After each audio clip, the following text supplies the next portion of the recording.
Hi అండి, welcome to ask Hyderabad kitchen. ఈరోజు మనం సాఫ్ట్ క్రిస్పీ అరిసెలు ఎలా చేయాలో చూసేద్దాం రండి. ఈ అరిసెలు చేయడానికి ముందు రోజు నైట్ శుభ్రంగా కడిగి 12 గంటల పాటు నానబెట్టుకోవాలి. నేను ఇక్కడ 3 కిలోల బియ్యం తీసుకుంటున్నానండి. 3 కిలోల బియ్యానికి 2 కిలోల బెల్లం పడుతుందండి.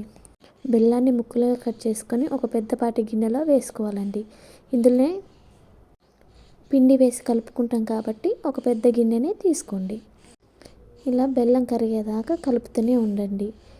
ఇలా కరిగిన బెల్లంలో కొద్దిగా నూనెను వేసి అంతా ఒకసారి మళ్ళీ కలుపుకుంటూ ఉండాలి. ఇది ఇలా పాకం వచ్చాక ఇందులో 100 గ్రాముల నువ్వులు వేసి 25 గ్రాముల యాలకుల పొడి, యాలకులను అప్పటికప్పుడు పట్టుకోండి. ఫ్లేవర్ చాలా బాగుంటుందండి. అంతా కలిసేలాగా ఇలా కలుపుకోండి. ఇలా అంతా ఒకసారి కలుపుకున్నాక బియ్యాన్ని కొద్దిగా వేస్తూ కలుపుతూనే ఉండాలండి.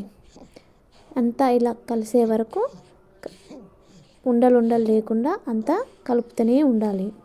ఇలా కలిపాక చిన్న ఉండలుగా చేసుకొని అరిసెలుగా ఒత్తుకొని వేడి నూనెలో వేసి వేయించుకోవడమే.